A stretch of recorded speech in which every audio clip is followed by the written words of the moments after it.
할렐루야. 오늘 우리에게 주시는 말씀은 마태복음 20장 1절에서 16절입니다.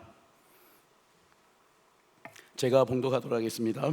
천국은 마치 품꾼을 얻어 포도원에 들어보내려고 이른 아침에 나간 집주인과 같으니 그가 하루 한 데나리온씩 품꾼들과 약속하여 포도원에 들여보내고 또 제3시에 나가보니 장터에 놀고 서 있는 사람들이 또 있는지라.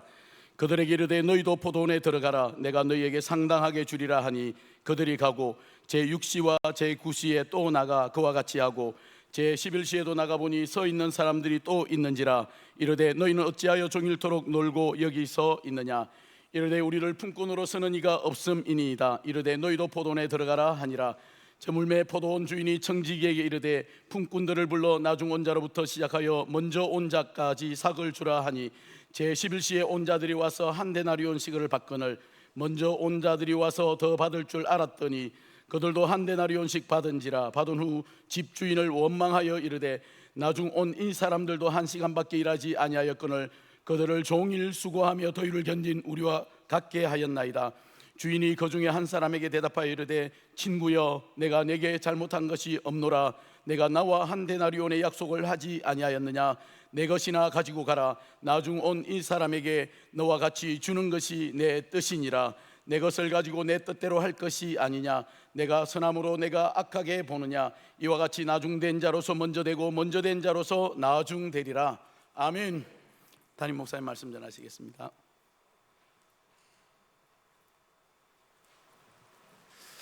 할렐루야. 지난 한 주간도 주의 은혜 가운데 평안하셨습니까? 우리 장학렬 집사님 몇 주 만에 얼굴 이렇게 건강하게 뵙게 돼서 대단히 기쁘네요. 옆에 분들하고 같이 인사하시면서 주의 평안이 함께 하시기를 축복합니다. 인사하겠습니다. 주의 평안이 함께 하시기를 축복합니다. 1517년, 그러니까 지금부터 508년 전에 종교개혁이 일어났습니다. 그래서 오늘 10월 마지막 주일은 종교개혁 기념주일입니다. 508주년 종교개혁 기념주일입니다. 1517년, 그러니까 16세기 봉건 사회 안에서 종교개혁이라는 것이 이제 마틴 루터의 이런 95개조 방방문을 이렇게 비텐베르그 대학 교회 문 앞에 딱 붙이면서 이것이 시작됐습니다. 마틴 루터는 구원에 대하여서 고민을 많이 했습니다. 그러면서 구원에 이르기 위한 고행, 그래서 온갖 고행을 다 치러봤습니다. 특별히 베드로 성당의 그 계단 하나하나를 무릎으로 다 기어 올라가면서 하나 올라갈 때마다 마치 불교에서 그렇게 하듯이 한 걸음 나가고 기도하고 한 걸음 나가고 기도하듯이 그렇게 그 높은 계단을 올라가면서 한 걸음마다 한 걸음마다 기도하고 이러면서 구원에 대해서 올라갔으나 그의 마음이 구원에 대한 확신을 가질 수 없었고, 그러다가 로마서 1장 17절 말씀을 통하여서 확 깨달음을 얻게 되죠.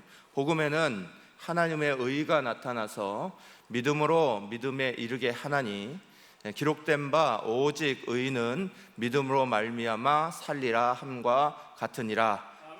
귀한 말씀이 가슴속에 박히기 시작했고, 복음에는 하나님의 의가 있다는 걸 발견합니다.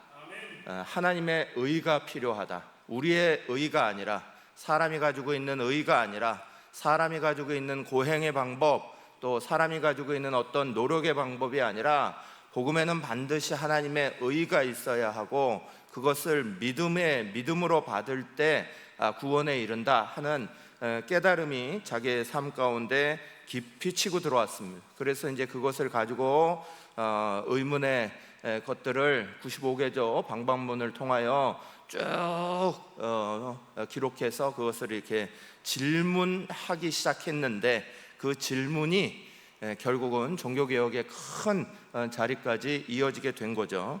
그래서 종교개혁자들이 종교개혁을 하게 되었던 루터를 비롯한 칼빈과 쯔빙글리와 이런 모든 종교개혁자들이 종교개혁의 정신을 가지고 이것을 하게 된 제일 중요한 건 한번 따라해 보시죠. 처음으로 돌아가자.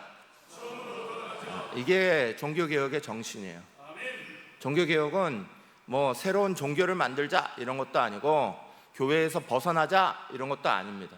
종교개혁의 가장 중요한 정신은 처음으로 돌아가자 이겁니다. 그래서 5가지 중요한 외침을 외치죠. 그 외침에 오직 믿음, 오직 은혜, 오직 성경, 오직 그리스도, 오직 하나님께 영광, 이렇게 5가지 외침을 외치고 이것을 중심으로 처음으로 돌아가자는 신앙 개혁을 일으키기 시작한 것, 그게 이제 종교 개혁입니다. 다소 우스운 표현이지만 우리 루터는 나중에 친구들과의 식사 모임에 모여서 이런 이야기를 합니다. 이 로마서 1장 17절 이 복음의 진리를 변기 위에 앉았을 때 깨달았다 이렇게 말했어요. 근데 이걸 성경신학자이자 심리학자인 에릭슨이라는 분이 1958년에 바로 이 루터가 나는 이 진리를, 복음의 진리를 변기 위에서 깨달았다라는 이 고백의 말을 굉장히 중요한 그의 신학사상으로 생각하고 책을 내서 얘기했습니다. 그 의미는 이런 거예요. 변기 위에 올라 앉았을 때, 그럴 때 내가 이것을 깨달았다라는, 그때 내가 이걸 깨달았다라는 말은 변기 위에 올라 있는 사람이 가장 자기를 다 비운 상태라는 거예요. 자기의 모든 허물이 다 드러나 있는 상태, 가장 부끄러운 모습이 나타나 있는 상태, 우리의 사람의 모습 안에 가장 마치 거지와 같이 자기 자신이 그렇게 되어 있는 상태 속에 그때 진리가 나를 찾아오더라, 이렇게 고백한 내용입니다. 자기를 비우고 나의 모습이 주님 앞에 너무나 부끄럽구나, 내가 변기 위에 앉아서 다른 사람이 나를 보는 것들이 부끄럽듯이, 그래서 우리는 변기의 문을, 화장실의 문을 닫고 변기 위에 앉아 그렇게 다른 사람이 보지 않는 자리에서 나의 프라이빗한 장소를 만들듯이, 내가 그 자리에 앉아 있을 때도 하나님은 여전히 나를 지켜보고 계실 테니까 거기에 대해서 내가 부끄러운 나의 가리고 싶은 모습까지도 진실하게 다 나올 수밖에 없는 그 순간이 변기 위에 앉아있는 순간이었다, 이렇게 고백하는 거예요. 그러면서 처음으로 돌아가야 한다. 내가 신앙을 가졌던 그 처음으로, 우리의 마음이 시작되었던 그 처음으로, 그리스도가 나를 인쳐주신 그 처음으로 내가 다시 돌아가야 한다 하면서 시작된 운동이 종교개혁의 자리였습니다. 종교개혁은 508년 전에 이루어진 사건이 아닙니다. 종교개혁은 오늘도 우리 속에서 계속해서 일어나야 하는 중요한 정신입니다. 사랑하는 여러분, 우리 개신교회는 개신교라는 말 자체가 개혁교회 전통을 가지고 있다고 해서 우리는 개신교다 이렇게 부르는 거예요. 개혁교회 전통, 우리는 개혁적인 전통이 있습니다. 우리 자신부터 먼저 늘 우리 안에서 스스로가 멈춰 있지 아니하고 다시 처음으로 돌아가려는 마음, 처음을 잃지 않는 마음들이 결국은 종교개혁의 가장 중요한 마음이다. 신앙을 하다 보면, 또 인생을 살다 보면 우리에게는 여러 가지 때가 묻을 수 있습니다. 어린아이 때를 벗어나서 우리는 순수함을 잃고 또 여러 가지 상황과 환경과 여러 가지들 속에서 변질되는 것들이 우리 속에 일어날 수 있는 수많은 것들 속에서 종교개혁의 날은 우리로 하여금 다시 한번 우리가 하나님 앞에서 다시 원점으로 돌아가야 한다, 우리의 자리가 처음으로 돌아가야 한다는 사실을 분명하게 다시 일깨워주고, 그 속에서 우리 자신들이 비춰보기를 간절히 바라는 마음으로 그렇게 우리 가운데 말하고 있습니다. 오늘 우리는 마태복음 20장에 나오는 말씀을 통하여서 종교개혁 정신을 우리의 말씀 가운데 가만히 들여다보고 우리 자신을 생각하는 시간들을 좀 가지려고 합니다. 본문 10절에서부터 12절까지의 말씀 한 목소리로 같이 읽겠습니다. 먼저 온 자들이 와서 더 받을 줄 알았더니 그들도 한 데나리온씩 받은지라. 받은 후 집주인을 원망하여 이르되 나중은 이 사람들은 1시간밖에 일하지 아니하였거늘 그들은 종일 수고하며 더위를 견딘 우리와 같게 하였나이다. 아멘. 오늘 본문에 한 사건이 나옵니다. 포도원이라는 한 포도원을 가지고 있는 주인이 포도를 딸 때가 됐습니다. 그래서 사람들을 막 데리고 오는 거예요. 그래서 이 포도를 따도록 사람들을 막 하는데, 이른 아침이라고 되어 있는 건 보통 해 뜰 무렵인 6시, 우리 시간으로 6시를 의미하는 겁니다. 그때부터 3시는 우리 시간으로 6시간을 더해서 9시 이렇게 되는 거예요. 그래서 아침에 일찍 나가가지고 사람들을 불렀습니다. 이른 아침에도 불렀는데 또 9시가 돼서도 나가서 또 있는 사람들을 보고 불렀습니다. 그리고 나서 12시가 됐어요. 반나절이 지났습니다. 그런데 또 나갔습니다. 그리고 사람들을 또 불렀습니다. 여기까지는 그래도 어느 정도 이해가 됩니다. 반나절이라도 일하게 되니까. 그런데 오후 3시에도 또 나갑니다. 6시에 문을 닫는데, 6시에 일이 마치는데 3시간을 앞두고 나아가서 사람을 또 데려옵니다. 똑같이 오늘 품삯을 주겠다, 한 대련을 주겠다 약속하고 데려옵니다. 또 다른 거기에서 멈추면 그래도 3시간인데, 그런데 이 주인은 마지막 1시간을 앞두고 오후 5시에 또 나갑니다. 그리고 그 5시까지 있던 사람들을 데리고 와서 1시간이라도 일하게 합니다. 그리고 한 대련을 똑같이 나눠주기 시작합니다. 뒤에 있는 사람부터 이것을 나눠주기 시작하니까 1시간 일한 사람이 한 대련을 받는 걸 보고 앞에 먼저 일했던 사람들은 오히려 불만이 생겼습니다. 마태복음 20장 12절, 나중은 이 사람들은 1시간밖에 일하지 아니하였거늘 그들을 종일 수고하며 더위를 견딘 우리와 같게 하였나이다 라고 불만 토하기 시작했습니다. 그랬더니 그 주인이 이렇게 답을 합니다. 13절부터 16절 읽겠습니다. 주인이 그 중에 한 사람에게 대답하여 이르되 친구여, 내가 내게 잘못한 것이 없노라. 내가 나와 한 대련의 약속을 하지 아니하였느냐. 내 것이나 가지고 가라. 나중은 이 사람에게 너와 같이 주는 것이 내 뜻이니라. 내 것을 가지고 내 뜻대로 할 것이 아니냐. 내가 선함으로 내가 악하게 보느냐. 이와 같이 나중된 자로서 먼저 되고 먼저 된 자로서 나중 되리라. 아멘. 언뜻 보면 간단한 이야기 같습니다. 사람을 불렀고 일을 시켰고 그리고 거기에 대해서 시간이 되어서 품삯을 지불하는 이야기 같습니다. 그런데 이 말씀을 곱씹고 봐도 이게 정당한가? 이게 제대로 된 지불인가? 부터 시작해서 우리로 하여금 많은 것들이 복잡하게 얽혀지도록 생각이 되는 그런 이야기입니다. 이걸 말 그대로 사회학적으로 푸신 성경학자들도 있습니다. 사회학적으로 이것을 풀어보면 이런 거예요. 데레트라는 학자가 이 본문을 사회학적으로 풀었습니다. 그래서 정당한 대가라는 것을 주장합니다. 8월 말 내지 9월 초는 이스라엘의 포도 거두는 시기라는 거예요. 그런데 이 시기가 하루만 늦어도 포도의 질이 뚝 떨어진다는 거예요. 사람이 많이 필요하다. 그러니까 시간마다 사람 있는 사람은 있는 사람이라고는 다 불러들이는 게 옳다. 그리고 그 사람들에게 하루 품삯이 정해진 것이 한 데나리온이라는 뜻은 하루에 일한 양, 이걸 말하는 것이 데나리온이니까 그거대로 지불한 게 맞다. 그래서 가장 최저임금을 준 것이니까 당연한 거다라고 말하기도 하고, 또 그 안에 율법에 따르면 포도 이것들을 이렇게 수확할 때 사람들이 와서 일을 하면 그 일꾼들의 가족들은 누구든지 들어와서 포도를 먹을 수 있는 유대의 법이 있었다는 거예요.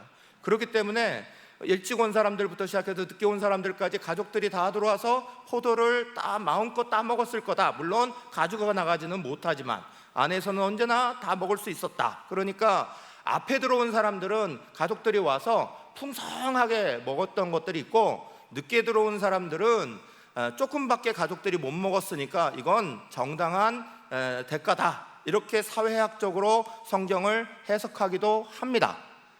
그런데 이건 사회학적 해석이지 성경적 해석이 아닙니다. 오늘 본문이 우리 가운데 가르쳐 주시는 의미하고 상관이 없습니다. 사랑하는 여러분, 수많은 분들이 성경의 옆에 이야기를 막 읽고 성경 공부하듯이 그렇게 하다가 성경을 들여다보면서 사회학적 해석, 문화적 해석, 다른 해석들을 막 합니다. 여러분, 그거 조심하셔야 합니다. 성경을 성경적으로 해석하지 않으면 마치 정당한 대가가 잘 지불된 것처럼 오늘 이야기가 읽혀질 수 있다는 거야.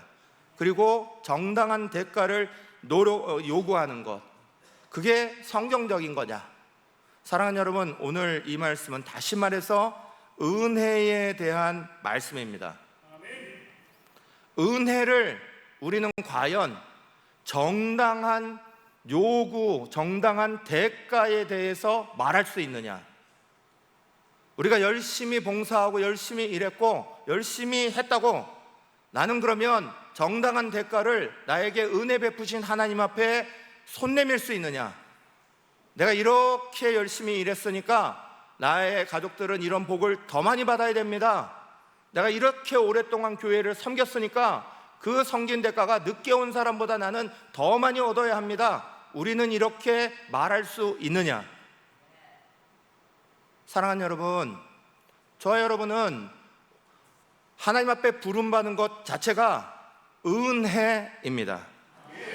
오늘 본문이 가장 중요하게 생각하는 것은 누가 얼마를 받느냐, 이게 초점이 아닙니다. 말씀이 주는 가장 중요한 포인트는 포도원 주인이 사람들을 부를 때 그 사람들이 어떤 모습이었냐, 그게 중요한 겁니다. 그 사람들이 어떤 자리에 서 있었느냐, 그게 중요한 겁니다. 그래서 3절에도 6절에도 계속해서 반복되는 문구들이 있어요. 3절 말씀 같이 읽겠습니다. 또 제3시에 나가 보니 장터에 놀고 서 있는 사람들이 또 있는지라. 여기에 말씀을 그냥 한국식으로 그냥 오해하시면 이 사람들은 일도 안 하려고 하고 그냥 대충 놀고 있구나, 놀고 대충 있는 사람들이구나, 그냥 어슬렁거리는 사람들이구나, 이렇게 생각하시는 건 우리 본문식으로 써있기 때문에 그런 겁니다. 헬라어 본문에는 이 놀고라는 단어가 굉장히 중요합니다. 놀고라는 단어는 아르고스라는 헬라어입니다. 이 아르고스라는 단어는 소위 말하는 실직한 상태예요. 다시 말해서 더 정확히 말하면 무익하고 쓸모없다고 취급받았다는 거예요. 다른 사람에 의해서 무익하고 당신은 일할 필요가 없어라고 취급받아서 아무런 것을 할 수 없는 상태가 됐다는 거예요. 그것이 건강의 문제 때문에 혹시 아파서 몸이 안 좋아서 그렇게 세상에서 취급받을 수도 있고, 또 개인적인 문제들이 있어서 일하는 데 집중하지 못하고 할 수도 있고, 젊지 않냐고 나이가 들었기 때문에 그럴 수도 있고, 여러 가지 것들 속에서 좌우간 아무것도 못하는 상태 안에 놓여 있다, 그렇게 서 있었다. 성경은 그렇게 말하고 있습니다. 실직한 사람들이 처음에는 그럽니다. 번듯한 직장에 있으면 좋겠다, 그럽니다. 그런데 그것들이 길어지면 어떤 직장이라도 좋으니까 월급만 주면 좋겠다, 그렇게 됩니다. 그러다가 또 시간이 더 지나가면 아이고, 월급은 고사하고 나 일만 시켜주면 좋겠다, 밥만 먹여주고 일만 시켜줘도 충분하겠다, 이렇게 사람 마음이 변해갑니다. 여러분, 인력시장이라는 곳에 혹시 나가보신 경험이 있으신가요? 저는 인력시장에 나가서 섰던 적이 많습니다. 대학교 졸업할 무렵, 저는 대학을 졸업하고 군대를 갔어요. 그래서 취직도 할 수 없었고, 군대를 안 갔으니까 군대 문제를 해결하고 군대를 끝내야 되는데, 군대가 안 되니까 취직도 안 되고, 그냥 대학은 졸업했고 부모님한테 손 벌리기도 힘들고 시간은 붕 떴고, 그래서 용돈이라도 벌겠다고, 먹고 살겠다고 새벽 시장에, 인력 시장에 열심히 쫓아다녔습니다. 인력 시장에 열심히 나아가 보면 무슨 마음이 드는지 아십니까? 5시 반, 늦어도 그때 나가야 합니다. 6시에는 사람들이 오니까, 데려가 버리니까. 5시 반, 6시에는 데려가니까. 그러니까 그 봉고차에 막 실려서 가는 자리에 가야 되니까 서 있다가 사람들이 내가 뽑혀서 들어가서 가게 되면 되게 좋아요. 그때 하루 일당, 지금도 기억납니다, 28,000원. 그게 저의 하루 내내 노동값이었습니다. 그거 받으면 너무 행복한 날. 그런데 그거 못 받고 사람들이 무슨 이유 때문인지 이 건장한 청년을 안 써요. 기술이 없어서 안 쓰는지 뭐가 없어서 안 쓰는지 안 써요. 그러면 7시, 8시까지 이러고 있다가 7시 넘어가면 사람들이 안 오죠. 당연히 안 오죠. 그러면 허탈한 마음 가지고 터덜터덜 집으로 돌아와야 되는 거예요. 근데 오늘 본문은 뭐라고 써 있습니까? 그렇게 터덜터덜 사람 구하는 사람이 없는 시간인데 그 마음이 허전하고, 오늘 뭐 먹고 사냐? 오늘은 어떻게 가족들한테 뭘 해주지? 이런 생각으로 가득 차 있는데, 그때 9시쯤에 갑자기 포도원 주인이 왔어요. 그리고 포도원 주인이 얘기합니다. 우리 포도원에서 와서 일해. 사람이 모자라. 와, 한 대로는 줄게. 신나서 갑니다. 안 될 줄 알았는데 갑자기 이게 된 결로 됐으니까. 그런데 주인이 12시에 또 나갔습니다. 반나절을 남겼는데, 근데 주인이 와서 물어요. 와, 너 왜 있어? 여기서 뭐 하고 있는 거야? 그때 내 포도원으로 들어와. 또 얘기합니다. 얼마나 기쁘겠어요. 반나절을 남겼는데 그대로 하룻값을 다 쳐준답니다. 그런데 3시, 이제는 끝나기 3시간밖에 안 남았는데 이 사람은 그때까지도 서 있었다는 거예요. 왜 서 있을까요? 집으로 돌아가 봐야 아무것도 해줄 게 없으니까, 내 가족들에게도 나에게도 아무것도 해줄 수 없으니까 그냥 그런 상태로. 그런데 놀라운 소식이 들린 거죠. 주인이 와서 다시 너에게 일을 줄게. 너도 와. 신나서 갑니다. 여기까지는 그래도 3시간이나 있으니까. 그런데 최고의 정점은 1시간 놔두고 집주인이, 포도원 주인이 가요. 그리고 아직도 놀고 있는 사람을 보고 데려옵니다. 쓰는 거예요. 그 기쁨이 어떨까요? 다 끝났다고 생각하는데 그것이 뒤집히는 그 마음이 어떨까요? 무기력하고 아무것도 할 수 없다라고 생각했는데 그걸 뒤집으시는 마음이 어떨까요? 그 감격이 품삯을 나눠주는 시간 되니까 뒤집혀 버린 거예요. 품삯을 나눠주는 시간 되니까 앞에 사람이 한 대련을 받는 거 보고는, 그럼 나는 조금 더 주는 거 아니야? 나는 더 줘야지.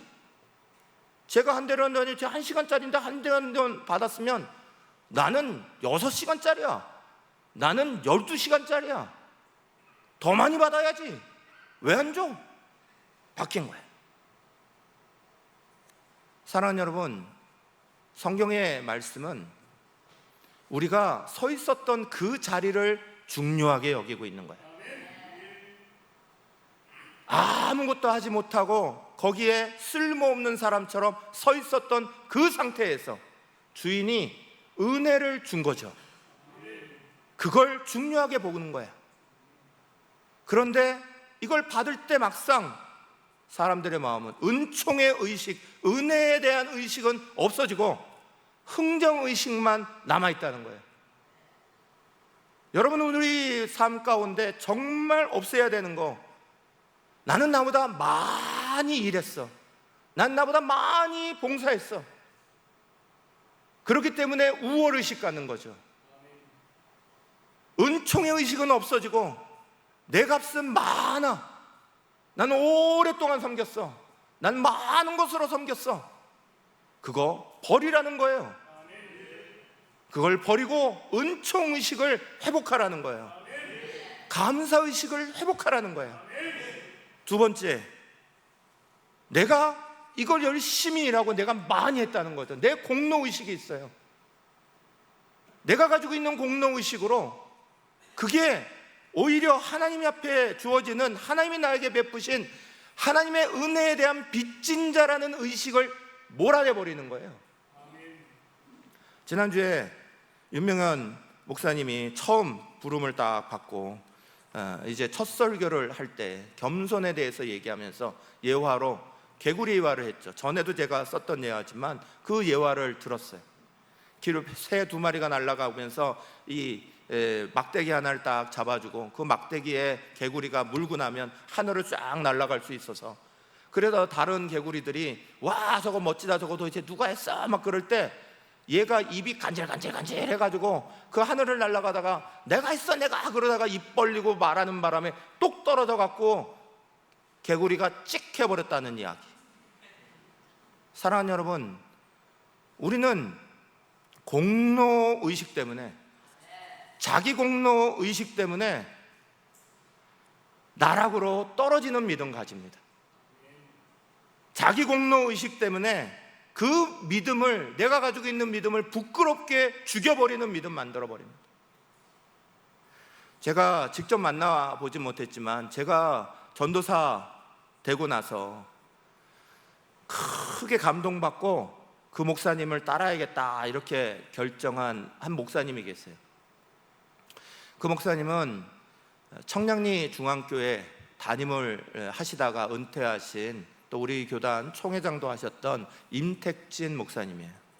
근데 이 목사님은 총회에서도 큰 일을 하셨고 교회도 크게 성장시켜갖고 잘하신, 목회를 정말 잘하신 분인데 그 마지막 떠나는 자리가 너무 아름다우셨던 분이, 목회 마지막 은퇴하시는 날 그분이 이렇게 여러 사람들이 이제 막 축하도 해주고 뭐도 해주고 하는 걸 다 하지 말라고 다 말리셨어요.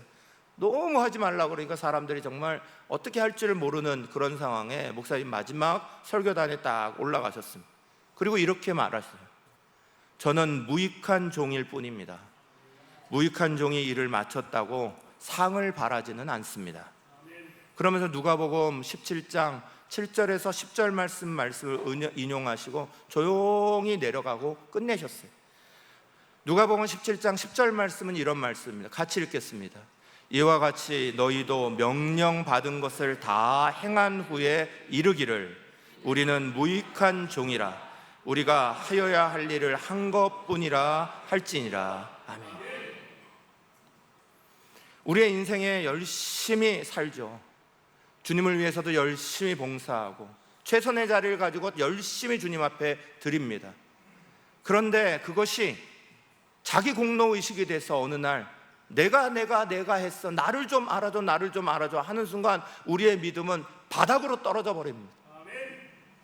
저는 교육전도사 시절에 그 목사님의 이야기를 듣고 제 일평생 이 목회하면 살겠다, 이런 마음 가지고 맨 마지막까지 그걸 지키겠다 마음에 결단했습니다.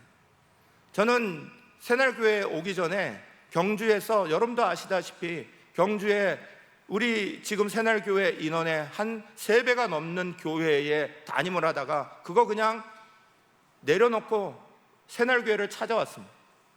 큰 교회에 있다가 작은 교회에 가는 게 하도 희한하다고 부산노회에서도 막 이리저리 여러분들이 막 얘기하셨어요. 저는 아무렇지도 않게 생각합니다. 왜냐? 하나님의 앞에서 우리가 일하는 것이고 하나님이 하셔야 하게 맡기신 일 맡기고 돌아오는 거니까, 또 맡기시는 다른 일을 향하여 또 나아가는 거니까, 우리가 큰 교회냐 작은 교회냐 그거 아무것도 아니니까. 그러나 수많은 사람들은 헷갈려하죠. 내가 이렇게 오랫동안 주님을 섬겼으면, 내가 이렇게 오랫동안 했으면, 그 개구리 컴플렉스에 휩싸여서 내가 했어라는 그 한마디, 다른 사람이 그걸 알아줬으면 좋겠다는 그 한마디, 그것 때문에 우리 스스로 우리의 믿음을 부끄럽게 죽게 만드는 일들이 얼마나 많은지 모릅니다. 사도 바울은 자기 자신을 항상 빚진 자라고 표현했습니다. 로마서 1장 14절에 이렇게 표현합니다. 헬라인이나 야만인이나 지혜 있는 자나 어리석은 자에게 내가 빚진 자라. 여러분, 바울이라는 사람이 헬라인이나 야만인에게 도대체 빚질 일이 뭐가 있습니까? 그는 빚을 진 일이 아무것도 없어요. 그런데 그는 그 모든 사람을 향해서 내가 다 당신들에게 빚진 자입니다 그랬습니다. 무슨 말일까요? 바울은 예수 그리스도에 의해서 빚졌다는 거예요. 예수님이 나를 구원하신 거에 빚졌다는 거예요. 예수님이 내 생명을 살리셨다는 거에 대해서 빚졌다는 거예요. 그래서 그 빚을 예수 믿어야 되는 복음의 대상들에게 갚겠다는 거예요. 그 사람들에게 구체적으로 내가 갚아나가겠다. 그래서 늘 빚진 자 의식 가지고 살았습니다. 나는 빚진 자입니다. 예수 안에 빚진 자입니다. 내가 전해야 되는 복음에 대하여 나는 빚진 자입니다.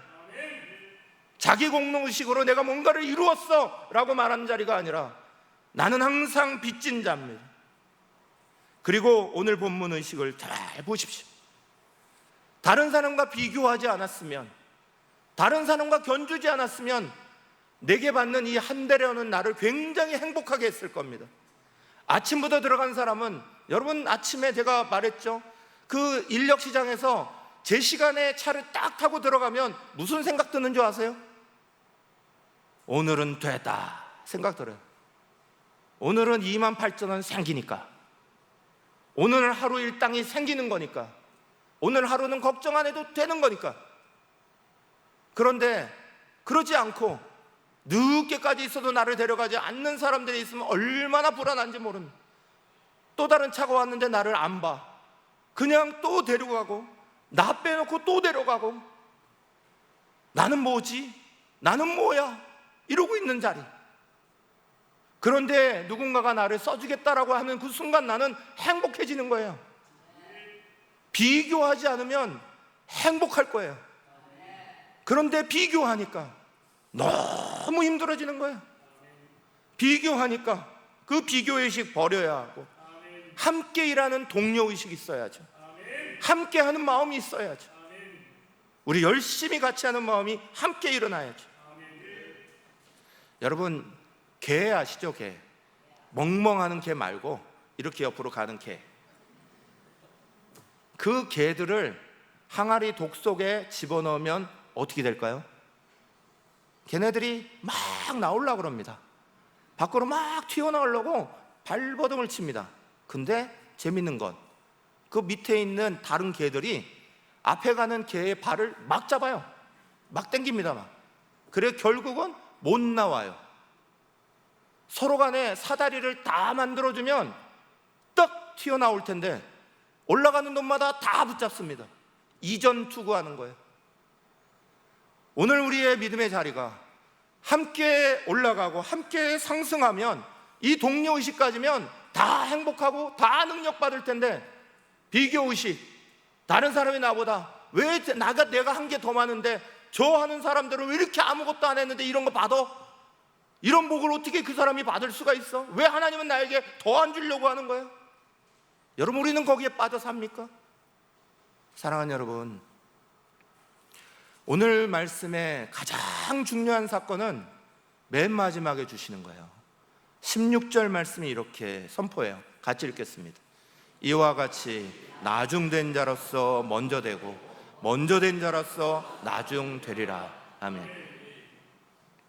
사랑하는 여러분, 이 말씀은 이 본문의 결론이기도 하지만 엄밀히 말하면 똑같은 말씀이 바로 앞에 19장 30절에 똑같이 나와요. 19장 30절에 이렇게 되어 있습니다. 그러나 먼저 된 자로서 나중되고 나중대로서 먼저 될 자가 많으니라. 똑같이 나옵니다. 그리고 나서 오늘 본문의 얘기가 나오는 거예요. 오늘 본문의 이야기는 앞에 19장에 이 베드로가 말한, 베드로를 향하여서 예수님이 말씀하신 그 내용의 비유적인 설명적인 이야기예요. 예수님은 베드로를 향하여서 비유의 설명을 해주시고 있어요. 앞에 19장에는 뭐가 주제냐 하면 천국의 누가 들어가느냐? 들어가는 자는 누구냐? 이럴 때 13절 이하에서는 제일 먼저 어린아이 같아야 된다 그랬어요. 어린아이 같이, 어린아이는 여러 가지 특징들이 되게 많지만 오늘 이 19장에서 말씀하는 건 전적으로 하나님, 전적으로 아버지를 신뢰하는 100% 아버지 신뢰해라, 이거 얘기하는 거예요. 그 다음에 이야기가 부자 청년 이야기거든요. 부자 청년이 나와서 구원을 어떻게 받아야 됩니까? 그럴 때 이렇게 말합니다. 네 것을 다 내놓아라, 다 팔아라. 그랬더니 이 부자 청년이 재물이 많음으로 머리만 그냥 그쩍그쩍 하다가 돌아갔다는 거예요. 100% 하나님을 신뢰하는 것이 어려워요. 자기 것들을 다 내어놓는 게 어려워요. 그거 보면서 오늘 말씀에 있는 것처럼 베드로가 물어요. 베드로가 뭐라고 묻냐? 주님, 27절 이렇게 말합니다. 읽겠습니다. 이에 베드로가 대답하여 이르되 보소서, 우리가 모든 것을 버리고 주를 따라싸운데 그런즉 우리가 무엇을 얻으리까? 여러분, 이 말 한마디로 정의하자면 길 가다가 어디로 빠졌다? 삼천포로 빠졌다. 제로 길 가다가 삼천포로 빠졌다. 우리 속담, 우리 말이 그러는 것처럼. 삼천포 분들한테 죄송합니다. 우리가 모든 것을 버리고 따랐지만은 여기까지만 있으면 얼마나 좋겠어. 근데 어느 틈엔가 우리가 무엇을 얻으리까? 이게 붙기 시작합니다. 베드로가 어떻게 부름받았습니까? 누가복음 5장의 말씀에 보면 베드로는 고기를 낚으러 나갔다가 아무것도 못 걷어들입니다. 빈 그물 가지고 와서 허탈하게 그물을 씻고 있었어요. 그때 예수님이 오셔서 베드로에게 너 깊은 데로 가서 그물 던져보자. 깊은 데로 가서 그물 던졌습니다. 말씀에 의지하여 내가 던지겠습니다 하며 가서 던졌더니 말할 수 없는 고기를 잡고, 그거 잡는 것과 동시에 나는 죄인입니다, 나를 떠나서서 믿음의 고백하고, 그러면서 주님이 나 따라와라, 사람 낚는 어부 되게 해줄게 그랬더니 베드로가 당장에 했던 거, 모든 것을 버려두고 예수를 따르니라. 누가복음 5장 11절이에요. 모든 것을 버려두고 예수를 따르니라. 그 감격이 얼마나 컸는지, 그 기쁨이 얼마나 컸는지. 마치 놀던 사람들, 12시에도 놀고 있고 3시에도 놀고 있고 5시에도 여전히 놀고 있고 세상의 사람들 속에서 무익하게 되어서 놀고 있어 아무것도 하지 못하는 우리의 자리, 우리의 존재의 자리를 찾아오셔서 내 거에서 함께하자, 이렇게 말씀하시는 주의 은혜를 들었는데, 그런데 어느 틈엔가 같이 살다 보니 우리가 모든 것을 버리고 따라왔지만 그럼 이제 우리가 얻는 게 뭔가요? 묻고 있어요. 감격은 어디 가고 흥정의 자리가 남아있습니다. 어느 틈엔가 우리의 마음속에 뭔가를 더 얻어야 된다는 생각이 있습니다. 사랑하는 여러분, 은총과 감격과 기쁨이 대가와 상을 받는 의식으로 넘어가면 안 되죠. 섬기는 종의 자리, 서야 되는 우리의 자리가 어느 날 거만한 주인의식처럼 바뀌어버리면 안 되죠. 저는 어느 교회에서 정말 저 피아노를 누가 건물을 지으면서 기부하셨는데, 피아노를 내 눈에 흙이 들어가기 전까지 단 1cm도 못 옮겨 하시는 분도 봤어요. 내가 뭔가를 했으니까 이거는 절대적으로 내 허락 없이는 아무것도 할 수 없어 라고 우기시는 분도 봤어요. 나는 이렇게 많이 교회에 헌신했으니까 하나님, 내 자녀들은 이렇게 복을 주시고 이런 것들을 얻어야 됩니다. 우리는 그렇게 나가고 있나요? 사랑하는 여러분, 하나님은 그거 아니어도 우리에게 이미 다 약속하고 계십니다. 베드로가 무엇을 얻으리까 얘기할 때도, 이 하찮은 질문에도 주님은 친절하게 연이어서 마태복음 19장 28절에 이렇게 대답하셨어요. 예수께서 이르시되 내가 진실로 너희에게 이르노니 세상이 새롭게 되어 인자가 자기 영광의 보좌에 앉을 때에 나를 따르는 너희도 12보좌에 앉아 이스라엘 12지파를 심판하리라 그러셨어요. 얼마나 놀라운 약속이에요. 구원의 약속, 영생의 약속뿐만이 아니라 이런 놀라운 약속까지도 다 주셨어요. 한 대련의 약속을 주신 것처럼 주님은 우리의 인생에 이미 수많은 약속을 하셨어요. 그럼에도 불구하고 우리는 여전히 주님 앞에 따라오는 의식은 사라지고 주님 앞에 뭘 받을까만 바라보고 있나요? 사랑하는 여러분, 오늘 종교개혁이라고 말씀드렸어요. 종교개혁의 정신은 처음으로 돌아가자입니다. 종교개혁의 가장 중요한 자리는 내 믿음의 첫 자리로 돌아가자. 우리 신앙의 첫 자리로 돌아가자. 어느 틈엔가 교회가 교권이 올라가면서 막 다른 것들을 붓기 시작하고 다른 것들이 오히려 교회를 가득 채워서 타락하기 시작하고 방향을 잃어버리고 그때에 정말 본질로 돌아가자. 그래서 외쳤습니다. 한번 따라 하시죠. 오직 믿음, 오직 은혜, 오직 성경, 오직 예수 그리스도, 오직 하나님께만 영광. 바뀌어가는 신앙 속에, 바뀌고 변질돼가는 우리의 속에 베드로처럼 따라왔지만은 이제 우리는 뭘 얻겠습니까? 묻고 있는 그들을 향해 주님은 다시금 너희는 그거 신경 쓰지 말고 너희가 먼저 되었던 자가 나중되고 나중되었던 자가 먼저 될 것을 그거 신경 쓰라는 거예요. 내 신앙이 주님 안에서 정말 먼저 되었는데 나중되는 신앙으로 변하지 않을까, 그거 염려하고 걱정하라는 거예요. 사랑하는 여러분, 저 여러분 오늘 다시 우리 자신들을 돌아봅니다. 개혁의 가장 중요한 건 사회개혁, 국가개혁, 어느 대단한 단체개혁, 교회개혁, 이게 아닙니다. 개혁의 가장 중요한 건 바로 나 자신입니다. 나 자신부터 하나님 앞에서 순수한 신앙으로 개혁해야죠. 돌아가야죠. 우리가 흔들리고 있는 자리 안에 다시 한번 우리를 돌아봐야지. 바른 신앙 안에 서 있는, 바른 모습 안에 서 있는, 오직 예수만 바라보고 있나, 오직 구원이 예수를 통해만 온다고 우리는 철저하게 믿고 오직 성경의 말씀 안에 우리가 붙잡혀 살아가고 오직 믿음으로 받고 오직 은혜 가운데 살아가고 하나님께만 영광으로 살아가도록 우리의 삶이 그러하냐, 아니면 삶의 때가 많이 묻어서 어느 틈엔가 이런 때 저런 때로 본래의 모습은 하나도 먹지 못하는 모습이 되지 않았냐. 그래서 루터의 변기 위에서 복음의 진리를 깨달았다는 말이 중요한 거예요. 그 부끄러운 모습 위에서 그 복음의 진리를 알게 됐다.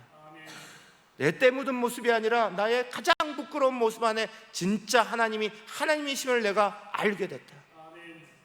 사랑하는 여러분, 오늘 다시 한번 우리 스스로의 개혁부터, 우리가 다시 한번 우리의 가정과 우리의 교회부터 하나님의 은혜 가운데 우리의 순수한 믿음, 하나님 앞에 드려야 될 성결한 믿음이 회복되도록 우리 스스로 하나님 앞에 다시 한번 개혁되시기를 간절히 축원합니다. 이 시간에 1분간 같이 기도합시다. 하나님, 우리를 돌아봐 주시고 우리가 주님 앞에 그 십자가 앞에 서서 우리 자신들을 다시 비추어 봅니다. 우리가 그저 아무것도 하지 못하는 상태로 놓여 있을 때 주님은 우리를 그 십자가의 사랑으로, 그 피 묻은 십자가로 우리를 구원하셨고 주님 앞에 놀라운 약속, 구원의 약속과 삶의 약속과 또 영원한 생명의 약속과 그리고 더 나아가 하나님이 말할 수 없는 큰 축복의 약속으로 우리를 도우셨는데 그 약속이 어느 틈엔가 우리 속에 비교의식 때문에 또 우리 마음속에 다른 사람보다 더 나은 자기 공로 의식 때문에 여러 가지 것들로 변질되고 바뀌어버린 우리의 모습이 되지 않도록 남을 탓하기 전에 우리 스스로가 먼저 하나님 안에서 내 들보를 볼 수 있는 은혜가 있도록 이 시간에 다시 한번 개혁주의를 맞으며 나부터 주님 앞에 개혁되겠습니다. 주여 외치며 함께 기도하겠습니다. 주여.